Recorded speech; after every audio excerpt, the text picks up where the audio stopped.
आइए प्रभु के वचन को सुने। आज का वचन याकूब 1:21 यहाँ लिखा है, इसलिए अपनी सारी मलिनता और दुष्टता को दूर करके वचन को नम्रता से ग्रहण करो जो तुम्हारे हृदय में बोया गया है। वो तुम्हारे प्राणों का उद्धार कर सकता है। James chapter 1 verse 21 and it says, therefore get rid of all moral filth and the evil that is so prevalent, and humbly accept the word planted in you, which can save you. आप देखें यहाँ जो बात James कह रहा है, he continue to describe what it is to be a Christian.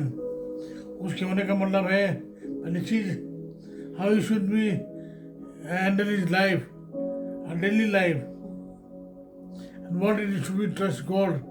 Number 2, तीसरी बात है what it is to be sin and reject sinful life. गुनाह क्या है, वो कैसे उसे छोड़ना है। अब आप देखें जो गुनाह है, sin है, when we start serving ourselves, वो है गुनाह।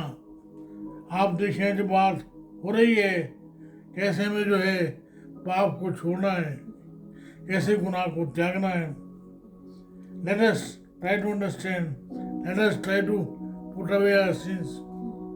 आप देखिए यहाँ जो बात हो रही है वो है एक ग्रीक वर्ड है ऑफ्ते मेनोए।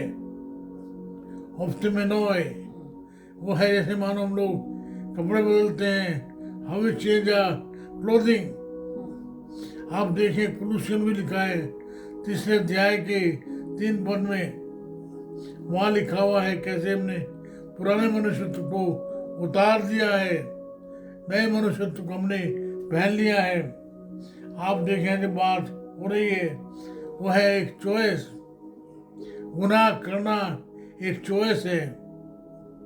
जो आदमी है उसने एक चुनाव किया कि वो गुनाह करेगा। जब वो निर्णय लेता है कि वो गुनाह छोड़ देगा, वो भी एक चुनाव है। अब सवाल ये है कि मैं क्या चुनेंगे? क्या हम चुनेंगे हमारे गुनाहों को छोड़ना या उन्हें थामे रखना?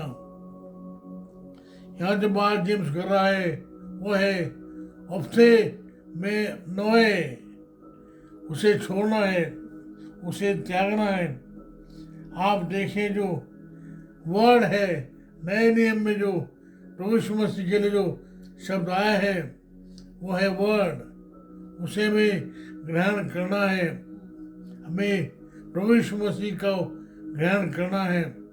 उसका मतलब क्या है? नए जन्म का मतलब क्या है? What is the meaning of new life? वो है जब हम जिस क्षण हम जो मान लेते हैं कि हमने गुनाह किया है, जिस क्षण हम कहते हैं प्रभु यीशु मसीह तेरा धन्यवाद हो, तू मेरे लिए आया, मेरे लिए तूने दुख उठाया, मेरे लिए मारा गया, मेरे लिए गाड़ा गया, मेरे लिए जी उठा। इस समय आप जो है प्रभु यीशु मसीह का अधिकार अपने जीवन में लेते हैं। वो क्षण है जब आप इस वचन को ग्रहण करते हैं।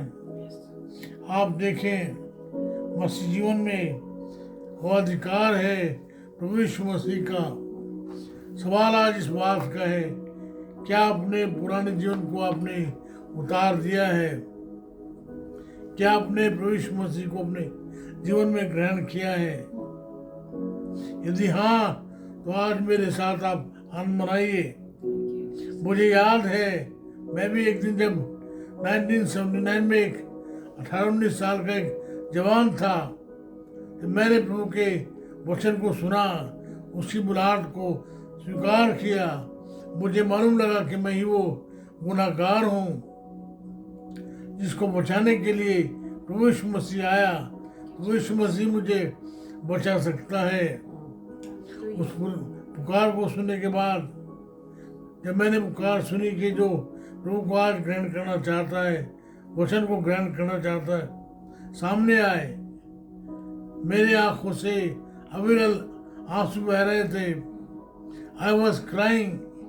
I was saying that Lord, I'm so sorry. मैं जो आज तक जो है पेड़ के पीछे, मूर्तों के पीछे और जो है गुरुओं के पीछे, अलग अलग प्रकार की जो सोच है उनके पीछे भागता रहा. मैं तुझे ढूंढता रहा अलग अलग बातों में. लेकिन प्रभु जी आपका धन्यवाद हो, आपने मेरे लिए प्रभु जी इस दुनिया में आए, आज मेरे जीवन में आ. मैंने उस क्षण जो है ग्रहण किए. प्रभु यीशु मसीह को मेरे जीवन में मैंने ग्रहण किया. ये चुनाव जो है आज आपके लिए भी है. आप भी आप कह सकते हैं प्रभु यीशु मसीह मेरे जीवन में आ. अपने वायदे के मुताबिक वचन जो है जो देधारी हुआ, हम योना कहता है, हमने उसकी ऐसी महिमा देखी जैसे पिता के इकलौते की महिमा. हालेलुया. मैंने और आपने उस वचन के बारे में सुना है, उसे देखा है. आइए उसे ग्रहण करें. आज याकूब के शब्दों में उसे पहन लें, उसे ग्रहण करें. आइए दुआ करें.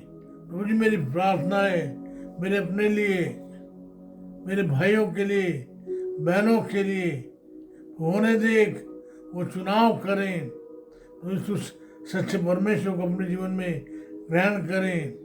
उस वचन को, उस बीज को अपने जीवन में जगा दें.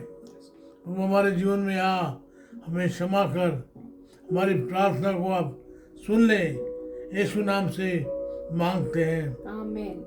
हमारे परमेश्वर पिता का प्रेम, प्रभु यीशु मसीह का अनुग्रह, पवित्र आत्मा जी की सहभागिता सार्वभौमिक कलीसिया के साथ साथ हमें से हरेक के साथ होती रहे.